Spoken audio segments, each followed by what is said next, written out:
네 번째 시간을 시작하도록 하겠습니다. 이제 뭐 중간에 잠깐 쉬는 시간을 가졌는데, 왜냐면 공부도 이제 여러분들이 계속 뭐 독서실에서 한두 시간 한다고 해서 능률이 오는 건 아니거든요. 그러면 이제 피곤을 풀어주시기 위해서 뭐 눈도 좀 마사지를 하고, 잠깐 또 앉아 계셨으면 움직여 주시고 그렇게 해야 됩니다.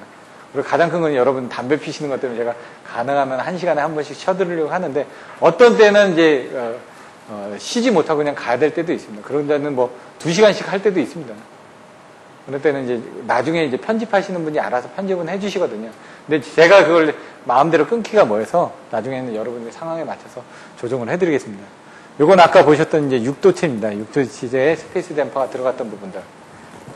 내용을 한번 보시면은 대략적으로 송전용 전선의 구조 및 특성. 아까 설명드렸죠. 온도하고 관련이 된다고 그랬습니다. 여기 보시면은 단선이 있고 주위에 연선이 있는데 얘가 지금 어떻게 돼 있죠? 다 틀려지게 돼 있습니다. 이렇게 A, Z 뭐 이렇게 해가지고 요 감는 방향이 또 틀려집니다. 사실 자료들을 보시면은. 왜냐 한쪽 방향으로만 계속 감으면은 얘가 풀어지니까. 그래서 얘 부분은 이렇게 해갖고 얘 부분은 이렇게 해갖고 그런 내용들이 나와 있습니다. 송전용 전선의 종류 보시면 아까처럼 ACSR, 뭐 TACSR, 그 다음에 스타샤. 근데 AW가 붙으면은 이제 피복을 했다. 이런 정도로만 여러분들 컨셉을 잡으시면 됩니다. 뭐 종류들은 어떻게 되는지, 아까 보신 지르코늄 합금이라든가 아이런이 들어간다든가 티타늄이 들어간다든가 이렇게 들어갑니다. 이런 것들은 그냥 참고해서 보시면 되고요. 여기 보시면은 이런 식으로 틀려진다. 여기 보시면은 이런 것들 사진을 찍어놓은 것들도 있습니다. OPGW 같은 거 나중에 보시면 통신을 하기 위해서 가공지선에 OPGW를 사용하는데 그때 광섬유 케이블이 가운데 들어가게 됩니다. 그런 것들도 10점짜리로 문제로 나오기 때문에 그런 것들을 참조하시면 되고요. 요거는 ACSR에 어떻게 구조가 되는지. 여기 보시면 이제 뜸부기하고 이제 홍간조가 나옵니다. 코디나라고 그래. 이렇게 나오는데 똑같은 480 스퀘어라고 하더라도 이런 거에 따라서 카디날이나 레디얼에 따라서 여기 지금 면적이 틀려진다. 왜? 가운데에 들어가는 이 면적이 틀어지니까 얘는 알루미늄에 대한 계산 단면적은 비슷합니다. 480 스퀘어니까. 480 스퀘어니까 480 스퀘어가 나오는 겁니다, 지금. 근데 뭐라고요? 이런 합금 연선을 할 때 480 스퀘어는 요 가운데 강선을 제외한 나머지 알루미늄에 대한 면적을 가지고 계산을 한다고 그랬죠. 근데 이제 레일이나 카디날 같은 경우는 요 스틸 가운데에 대한 재질이 62.81이다 보니까 이 카디날이 더 튼튼한 거죠. 안에. 이게 더 두껍게 나온다는 얘기입니다. 재질을. 면적을. 그래서 이런 것들은 지금 여러 가지 새나 꽃에 대한 전선의 명칭을 쓰는데 뭐 410 스퀘어나 480 스퀘어, 330 스퀘어 뭐 이런 식으로 가공선이 나옵니다. 요건 이제 154 송전일 경우에 근데 이제 22000이나 그런 데는 케이블 규격이 또 틀려지겠죠. 전선의 구조가 단선. 여러분들 설명드렸던 것처럼 단선은 이렇게 하나로 됐다. 연선은 하나에다가 이렇게 겹쳐졌다. 근데 이게 지금 여러 가지 방향으로 틀려진다고 그랬죠. 꼬임이. 이렇게 싱글, 투 레이어, 이렇게 꼬임이 다 지금 지그재그로 틀려지죠. 요건 이제 등가 성간 거리에 대한 그 부분들이고요. 분담 하중 이런 것들은 넘어가겠습니다. 그냥. 온도도 넘어가고요. ACSR 97이나 240 스퀘어.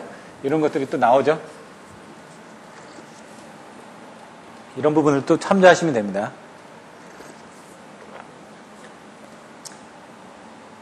인장하중이 크다. 이런 것들은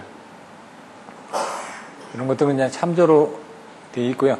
여기 보시면 Z꼬임, S꼬임, Z꼬임 해가지고 이런 식으로 꼬임이 틀려진다. 구조가 내층부터 이렇게 반대를 한다. 왜? 소선 강도를 균등하게 분담하고 풀림 및 비틀림을 방지하기 위해서 이렇게 한다.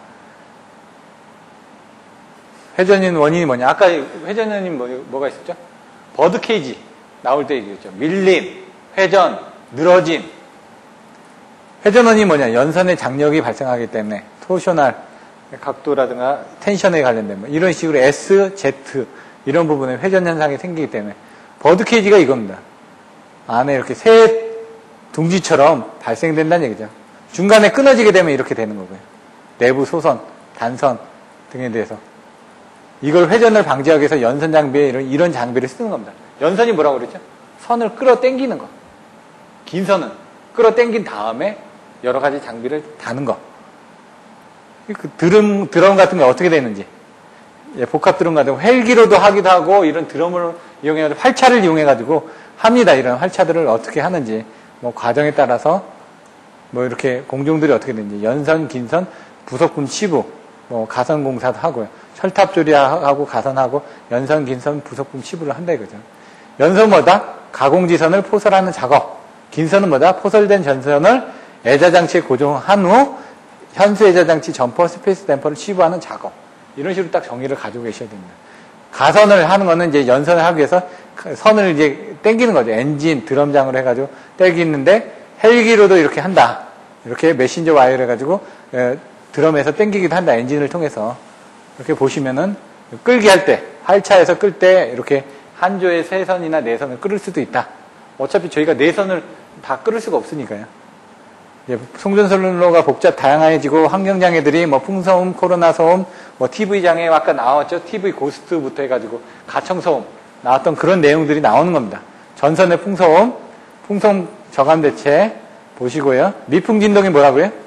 수미터, 1m에서 7m. 예? 단도체 송전선로에 많이 발생한다. 다도체 송전선로의 경우 도체 수가 많을수록 미풍 진동이 감소한다. 왜? 전선에 지금 직각으로 교변력이 작용을 하는데 전선이 클 때 그 뒤에 칼마나리가 많이 생기는데 전선이 이제 여러 개가 생기면 뒤에 이제 교변력이 생기면서 서로 상쇄가 될 거 아닙니까? 그래서 사도체 송전선로에는 소도체 상호 간의 미풍 진동 발생이 적어진다. 그래서 우리가 이제 복도체를 쓰는 이유는 갤러핑, 착빙설 나와야 되죠. 후류에 의한 진동 또 있다는 얘기죠. 뒤에서 이렇게 돌아가는 부분. 이렇게 서브스판 진동, 롤링, 트위스팅, 뭐 여러 가지 버티컬, 뭐 여러 가지 용어들이 있다는 얘기죠. 근데 우리는 서브스판 정도만 보시면 된다는 얘기입니다. 바이브레이션하고 갤러핑 하는 부분들이 여러 가지 있다는 얘기입니다. 스페이스 댐퍼, 아까 얘기했죠? 여러 가지 댐퍼들이 있다는 얘기예요. 댐퍼는 뭐라고요? 진동을 흡수하는 거. 스페이서는 간격을 넓혀주는 거. 이런 것들을 보고 계셔야 된다는 얘기입니다. 그리고 송전선 설비.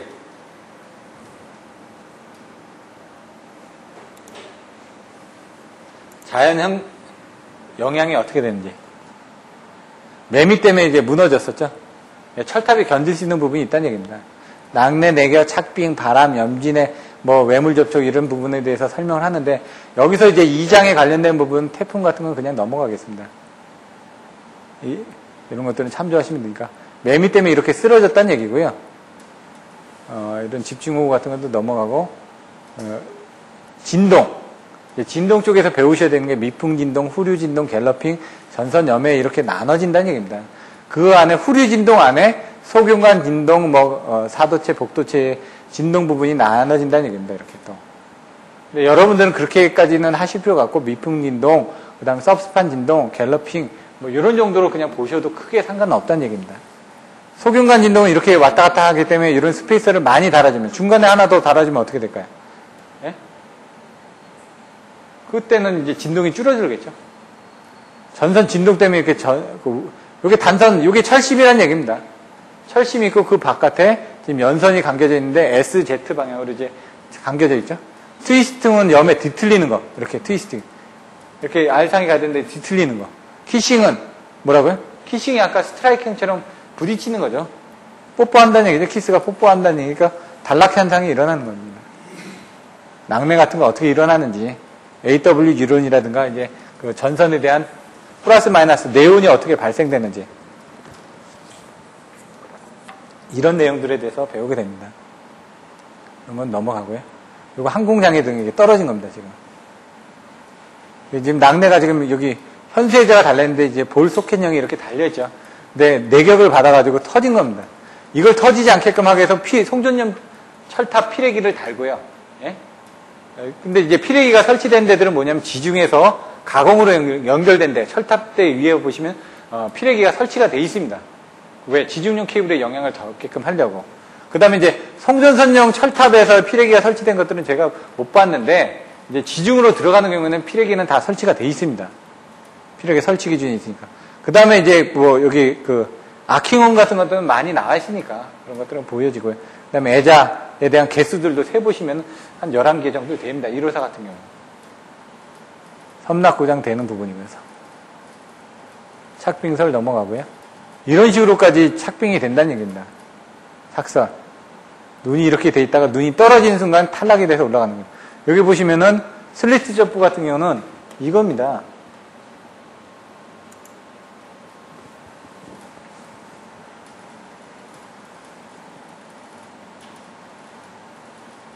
이게 저기 나오는데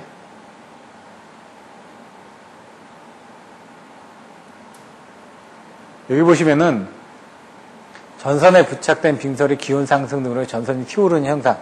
이 전선이 이렇게 튀어올라서 플래시 오버 한다는 얘기죠, 이렇게.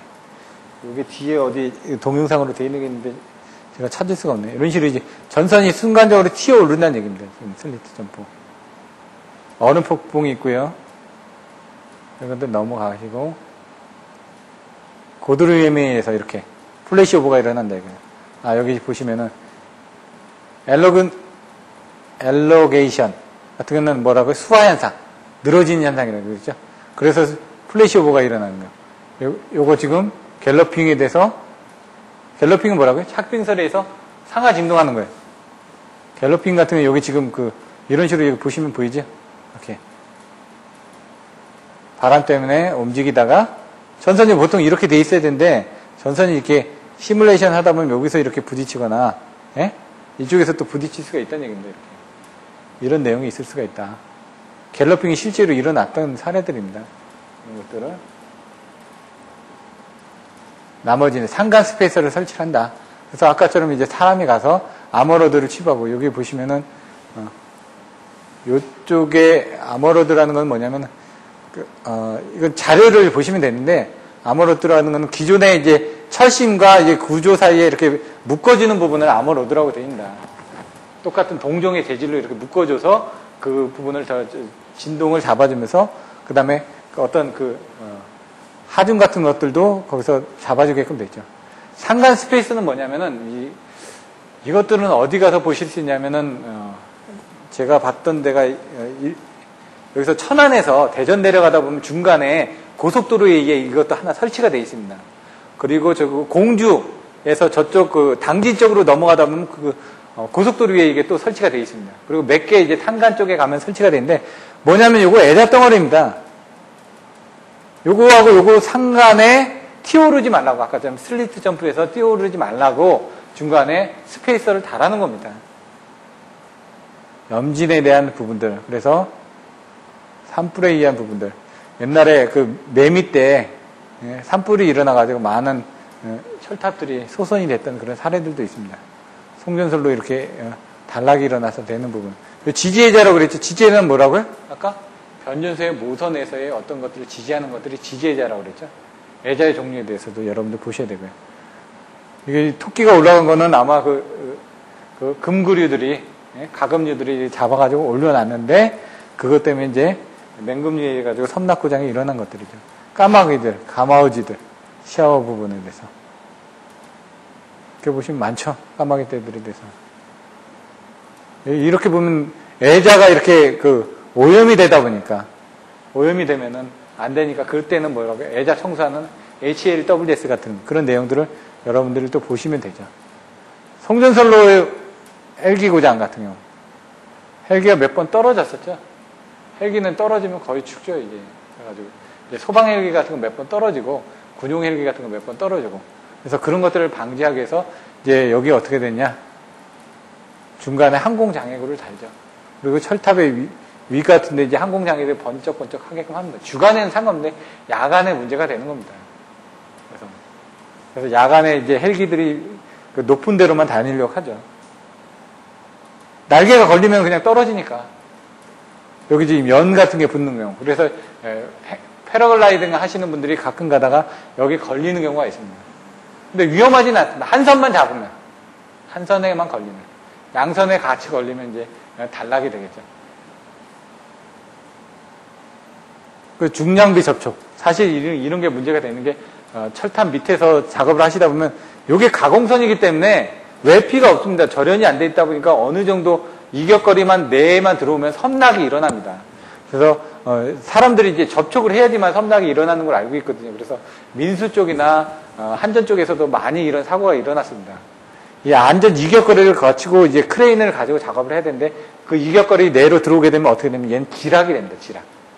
땅으로 해가지고 지락으로 인해 가지고 많이 정전이 됐었습니다. 옛날 저쪽 성남변전소 근처에서도 한번 지락이 나가지고 문제가 됐었죠. 그리고 저쪽 울산 쪽에서도 화학 공장인데 거기서도 지락이 나가지고 크게 문제가 됐었습니다. 돈이 어마어마하니까 한번 사고 나면은. 여기 지금 의왕 가천간 이게 성남 옆에서 지금 크레인에서 사고 났던 부분이죠. 불 나고 여기 요게 크레인 접촉에 의해 가지고 패러글라이딩 같은 게 이렇게 되는 경우들이 또 있고요. 위로 보시면 이런 철탑이 이런 강간형으로 이렇게 바뀌어집니다. 이렇게 이런 강간형 같은 건 이제 그 시내에 가면은 이렇게 이런 것들을 설치해 놓은 경우들이 있습니다. 면적을 줄이기 위해서. 옥내 변전소 이게 지금 45에 60MV짜리 TR이 4개가 들어가 있습니다. 이렇게 변전소들이. 이런 변전소가 우리나라에 한 600여 군데 정도가 있습니다. 다 유인은 아니고요. 무인 변전소들도 많습니다. 저도 이제 옛날에 그 GIS 진단하고 한전 쪽에 그런 것들을 하면서 변전소는 3, 40군데는 가본 것 같습니다. 이런 변전소는. 이제 GIS 큰 변전소 같은 경우는 이제 뭐 765라든가 345라든가 이런 154 같은 이런 5개형 변전소들도 한 15군데 정도는 제가 가본 것 같고요. 근데 전체 600개 중에 저는 이제 가본 건 한 50개 정도밖에 안 되죠. 10분의 1도 안 되죠. 하지만 이제 똑같은 형태이기 때문에 어딜 가서든 어렵진 않습니다. 여기에 이제 밑에 내려가면 이제 그 지중 케이블이 오는 경우는 이제 PTC들이 있습니다. 안에 PT들이. 유압용 PT. 그러니까 PT라면 포텐셜 트랜스포 보는데 그게 아니라 프레셔 탱크입니다. 왜냐면은 압력에서 오일들이 왔다 갔다 할 수 있게끔 그거를 뭔가 잡아주는 프레셔 탱크가 이제 지하로 내려가면 있습니다. 전력구 같은 경우도 제가 들어갔던 거는 동서울 여기 제가 갑자기 생각이 안 나는데 월드컵 경기장까지 이렇게 밑으로 연결되는 부분이 있습니다. 거기 같은 경우는 내려갔더니 지하 13층 정도 되더라고요. 지하 한 45m 정도 되는데 처음에는 압력구냐 비하 압력구냐에 따라서 틀려집니다. 그래서 비하 압력구는 네모나게 설계가 되어 있고요. 압력구는 터널처럼 동그랗게 설계가 되어 있습니다. 그래서 거기 보시면 스네이크 배열했던 그런 내용들이라든가 아니면 그런 것들을 사진을 찍어 놓은 것들이 있으니까 그런 것들을 나중에 지중 케이블 할 때서 설명을 드릴 겁니다. 지하 변전소를 가지고 많이 설계를 합니다. 요즘은. 이렇게 해가지고 그런 내용들이 돼 있었고요. 그 다음에 보시면은 이제 마지막으로는 연구반 교재에 대한 내용들을 간단하게 설명을 드릴까 합니다. 연구반 어차피 또 들으시니까요. 가공선로의 신도체 방식, TACSR, 스타샤, 송전 용량 증대, 2도 특성 양해, 그리고 전류 용량 증개 있죠? 전류 용량 증대. 합금에 대한 내용들은 나와 있고 온도 나와 있죠? 용량 나와 있고 지금까지 다 설명드렸던 그런 내용을 쓰는 겁니다. 경제적인 장점, 스타샤, AW 이런 내용들. 허용전류는 2%밖에 증가하지 않지만은 손실, 중량이 40%가 감소하는 겁니다. 지금 얘는. 대신 왜? AW 피복을 했기 때문에 이런 것들을 좀 더 줄일 수 있는 겁니다. 용어들 나오죠. 알루미늄 컨덕터 스틸 레인포스트. 알루미늄 컨덕터인데 중간에 스틸이 가운데 레인포스트 힘을 강하게 인장 강도를 강화하기 위해서 가운데 철심이 들어갔다. 이렇게 보시면 된다는 얘기입니다. 그건데 똑같은 건데 서머를 온도를 내열을 합금을 어떤 합금? 지르코늄 합금을 넣어가지고 온도를 개선한 게 TACSR이다. 이런 내용들 보시면 되고요. 애자는 뭐예요? 애자 역할 구비조건 나오죠. 경제성, 예? 그리고 상규대지나 이런 부분, 기계적 강도 나오죠. 가격이 저렴해야 된다. 이런 내용들 써주시면 되고 핀애자, 현수애자, 장감애자, 지지애자, 내무애자 이거 다 설명드렸던 내용 아닙니까? 지금. 그런 내용을 이제 복합적으로 써주시면 되고요. 연능률이라는 게 있다. 이런 부분 참조하시면 되고요. 애자 한 개당 기본세는 없지만 이런 내용들을 이제 연구반 교재에 있다 보니까 여러분들이 나중에 이런 부분을 한 번 더 보시라는 얘기입니다. 내부 이상 전압에 대해서 상규 대지 전압의 4배 정도 견딜 수 있게끔 잡아라.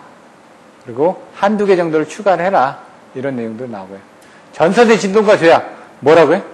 미풍 진동, 갤러핑, 섭스판, 슬리트 점프 이렇게 4개. 횡진 운동이 있었는데 아까 이런 것들은 아까 자료에서는 있었지만은 제가 설명을 안 드린 겁니다. 코로나 전동, 스티키 진동 또 있다는 얘기죠. 미풍 진동은 뭐다? 예? 상하 교본력, 수미터, 갤러핑 진동, 착빙설, 양력 발생 이런 부분이 키워드라는 얘기입니다. 서브스판 진동, 스페이서 간 이렇게 진동하는 것들 이런 내용 보시면 되고요. 슬리트 점프, 착빙설이 일제히 탈락할 경우 이런 부분. 스티킹은 아까처럼 소드체 간에 이렇게 서스판 진동처럼 해가지고 붙는 거. 소드체 간에 흡입력에 의해 가지고. 대책은 뭐나? 아톡스 배터 해가지고 아머로드, 스페이스 댐퍼 뭐 이렇게 여러 가지 댐퍼 설치 나오죠. 스페이스 댐퍼에 대한 기능들이 어떻게 되고 댐퍼는 어떻게 되고 아머로드는 어떻게 되고 스톡 브릿지 댐퍼는 어떻게 되고 스톡 브릿지 댐퍼는 3분의 2만큼의 전선과 일시적으로 설치를 한다. 체계, 기본서 체계 그림이 나와 있습니다. 보시면 되고요. 방지 대책들이 어떻게 되는지. 베이트 댐퍼, 스톡 브릿지 댐퍼. 네, 우리나라는 스톡 브릿지 댐퍼를 주로 사용한다. 토셔널 댐퍼는 제가 많이 보지 못했습니다. 이렇게 스페이스 댐퍼 이렇게 설치를 한다. 2도에 대한 이게 카트넬의 곡선이라고 제가 아까 설명드렸죠. 카트넬이 가 이런 정도 보고 2도는 이제 어떻게 하는지 이런 내용들을 한번 보시라는 얘기죠. 굵기 선정, 허용 전류가 나오죠. 안전 전류가 나오죠. 예? 이런 부분. 구비 조건, 기계적인 특성, 그리고 효율, 경제성 이런 부분 나오죠. 그런 내용들을 보시면 되고요. 여기 보시면 이제 그 복도체를 하게 되면 이제 코로나 이런 부분이 나온다고 그랬죠. 거기서 이제 이런 코로나 인계전압이라든가 이런 것들은 다시 조금 이따 또 배우시게 될 겁니다. 경제성 검토에서 켈빈의 법칙 나오고요. 이자 2개, P하고 M이 뭐다? P, 이자 삼각비. N, M은 전선의 단가. 전선의 단가하고 건설 후에 이자하고 이런 부분이 같게 되는 부분이 가장 경제적인 전압이다. 예? 이렇게 돼 있죠. 가장 경제적인 전압 및 전류를 선정하는 부분이다. 전선을 선정하는 부분이다. 경제적인 굵기를 선정하는 부분이다. 이렇게 내용이 나와 있습니다. ABC가 뭐라고 그랬죠? 에어리얼 번들 케이블 해가지고 중간에 이렇게 케이블 A, B, C 해놓고 중간에 중성선 달아서 가공선로에 쓴다 이겁니다. 이런 것들은 내용 한번 읽어보시면 됩니다. 주상 변압기고요. 전선 벌어짐 현상이 뭐라고요? 회전, 늘어남, 밀림에서 아까 버드 케이지 보셨죠? 거기에 대한 회전을 방지하기 위해서 활차라든가 아니면 연선할 때 문제점 그리고 뭐 기름이 건조한 경우 이렇게 주위에서 미끄럼을 양호하게 한다. 요거 지금 이 내용들이 어디냐? 아까 거기 있던 송변형 기술 용어 해설집에 있는 내용을 갖다 쓴 겁니다. 그러니까 여러분들 거기서 이제 다 쓰시지 말고 그냥 키워드로만 써주시면 되니까 그걸 하나씩 정리를 해주시면 된다는 얘기입니다. 옵셋 2가지가 나온다고요. 가공과 지중. 가공선은 뭐냐? 전선이 점핑하거나 갤러핑할 때 옵셋을 둔 부분이다 이거죠. 이런 식으로 A, B, C 예? 옵셋이 어떻게 되는지 여기 옵셋, 여기 옵셋 2개가 있겠죠. 그거에 대한 길이가 뭐 8,000mm, 7,000mm 이렇게 14,000mm, 1,300 뭐 이렇게 돼 있죠. 그럼 여기하고 여기는 6,000, 여기하고 여기는 4,000이네요. 이런 식으로 나눠져 있다 이거죠. 옵셋은 케이블 같은 경우 이렇게 전선에 대한 신축 현상을 감사하기 위해서 이런 부분을 사용한다라고 되어 있습니다. 애자의 열화 조건, 애자의 열화 조건 여러 가지가 있었죠. 그런 부분 살펴보시라고요. 정기적 열화 조건, 그다음에 시멘트 화학 팽창, 제조사계 결함, 그다음에 뭐 이런 부분이 있었죠. 열화 방지 대책에 대한 부분들. 애자 청소를 해야 되고 시멘트 억제제를 개발해야 되고 여러 가지 부분이 있었죠. 현수애자의 사용 개수를 늘린다든가 아니면 실리콘을 사용한다든가 여러 가지 아킹온을 이용해서 지금 애자에 대한 정전 용량을 분포를 개선함으로 있어가지고 섬락 파괴 전압을 더 늘려줄 수가 있다고 그랬죠. 그런 내용들. 아까 설명드렸던 깐부기하고 그런 부분, 뜸부기하고 얘기 나왔죠. 홍관종, 레일과 카디날에 대한 부분. 이 부분에 대한 내용이 뭐냐? 여긴 480 스퀘어다. 하지만 강심 부분이 이렇게 면적이 2배가 차이가 난다. 그래서 인양 강도가 더 카디날이 홍관조가 더 우수함을 생각하시면 될 것 같다. 그래서 일반 성전선로에는 레일을 쓰지만은 이렇게 중간에 이제 장간장이라든가 이렇게 좀 높은데 이런 데서는 이런 카디날 타입을 쓴다. 이게 10점짜리로 나올 수 있습니다, 지금. 네일과 카디날에 대한 의미를 비교하시오. 이런 것들은. 그럼 어렵지가 않지 않습니까? 10점을 그냥, 10점 중에 한 7, 8점은 먹어가야죠. 왜냐면 여러분들이 13문제 중에 10문제는 무조건 쓰셔야 되는데 나중에 10문제를 선택을 못 하시게 됩니다. 여러분들이 지금 10문제를 선택하실 수 있다는 거는 그건 실력이 좋다는 얘기입니다. 6문제 중에 4문제를 선택할 수 있다는 건 여러분들이 기본적으로 아까 얘기한 것처럼 200문제를 가지고 가셨을 때 그런 게 가능하다는 얘기입니다. 그걸 또 응용할 수 있는 그런 부분들에 대한 능력들을 가져가셔야 된다는 얘기입니다. 그 다음에 여기 내용들이 나와 있습니다. 이렇게 D1, D2 해가지고 쳐지면 어떻게 되냐. 4m하고 9m면 얘가 13m입니다. 대략적으로 답은 13m가 나옵니다. 나중에 보시면은. 이렇게. 근데 이제 그 계산하는 것들을 실제로 보시면 된다 이거죠. 이런 것들이 관연도에 나왔던 문제들입니다. 그래서 연구반에서는 그런 문제 부분을 더 추가를 해서 설정을 합니다. 그래서 제가 기본반에서는 이런 부분들을 좀 생략을 합니다. 이도에 관련된 부분들 이런 것들 나오는데 이런 것들은 여러분들이 참조를 하셔가지고 보셔야 될 것 같고요. 마지막으로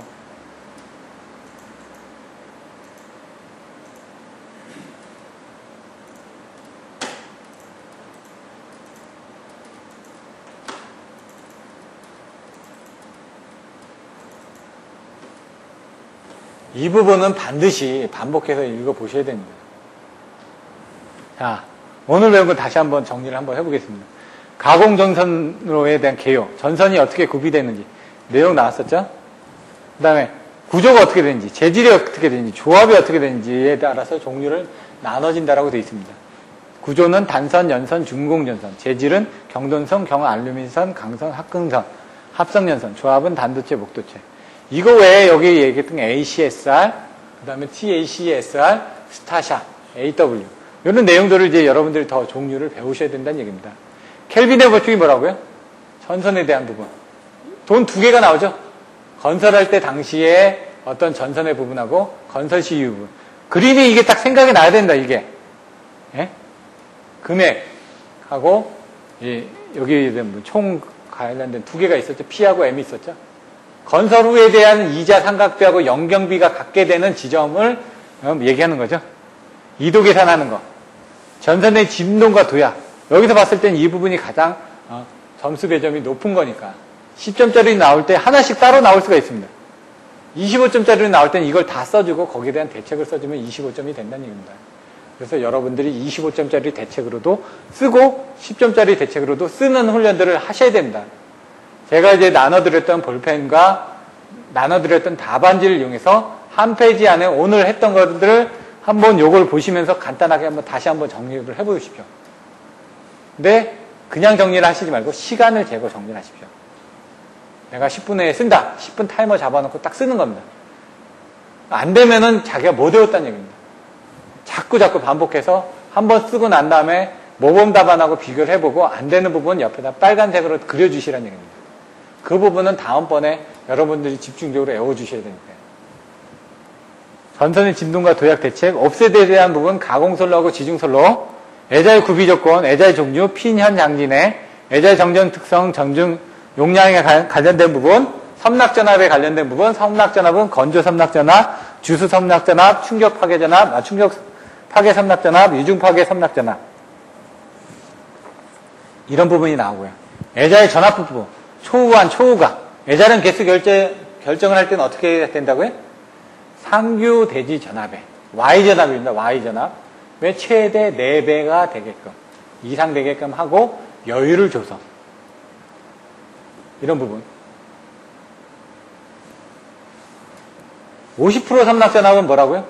1.2 곱하기 50 마이크로세크의 충격 임펄스 전압에 50%가 섬락이 될 때. 전압을 인가하다 보면 100kV, 120kV를 인가하는데 150kV 정도를 인가를 하다 보니까 50% 정도가 섬락을 하는 겁니다. 그때 전압이 50% 섬락 전압입니다.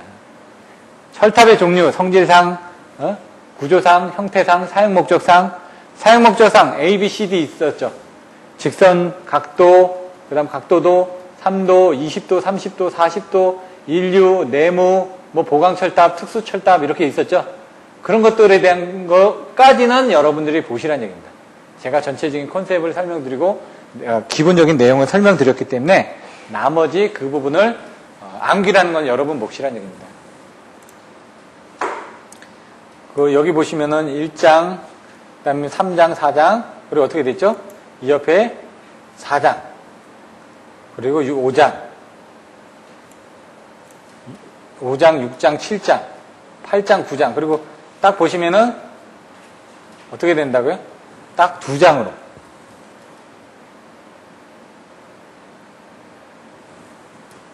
두 장으로 해서 양면으로 출력을 해서 제가 드렸죠. 양면으로 들고 다니면 그걸 무조건 달달달 외우십시오. 일단 이 부분은 그냥 달달달달 외운다라고 생각을 하셔야지만 나중에 시험 볼 때 도움이 됩니다. 이 송배종 공학만은 다른 건 몰라도 여기 있는 내용이 다 나오니까요. 이제 6개월 뒤에는 여러분들이 이 목차를 가지고 어디 가서 외우실 수 있으면은 다른 데 가서 1년 동안 공부하신 것보다는 훨씬 더 유용한 효과가 되리라고 생각이 됩니다. 물론 제가 이런 부분을 좀 넣었는데 다시 계속 리비전을 할 겁니다. 이걸 리비전 한 것도 있습니다, 지금. 근데 그런 것들을 제가 여러분들 안 드리는 게 지금 계속 리비전을 하고 있고요. 그런 부분에 대한 것들은 추후에 다 끝나고 났을 때 정리를 해야지 지금부터 너무 드리면 혼선이 일어납니다. 그래서 요거만 일단 보시면서 외우시면은 다음 시간에도 좀 많은 부분을 이해하실 수 있을 거라고 생각이 됩니다. 나머지 부분은 오늘 했던 것들은 제가 메일로 보내드리고요. 뭐 일부 PT 자료, 마지막 시간에 했던 PT 자료는 제가 보내드리지 못한 건 한전 자료이기 때문에 그렇지 않고 나머지 뭐 워드 자료 같은 거 이런 것들은 제가 보내드릴 테니까 참조를 해서 보시면 될 것 같습니다. 오늘 수업은 이만 마치고요. 다음 주에는 3장 지중송전설로 할 겁니다. 근데 4장 선로정수와 코르단 부분도 일부 나갈 수가 있습니다. 그래서 그런 부분까지 한번 보고 오시면 될 것 같습니다. 왜냐하면 이 다음부터는 진도를 좀 빨리빨리 나가야 되는데. 자, 그럼 오늘은 여기까지 마치고요. 다음 주에 뵙도록 하겠습니다. 수고하셨습니다.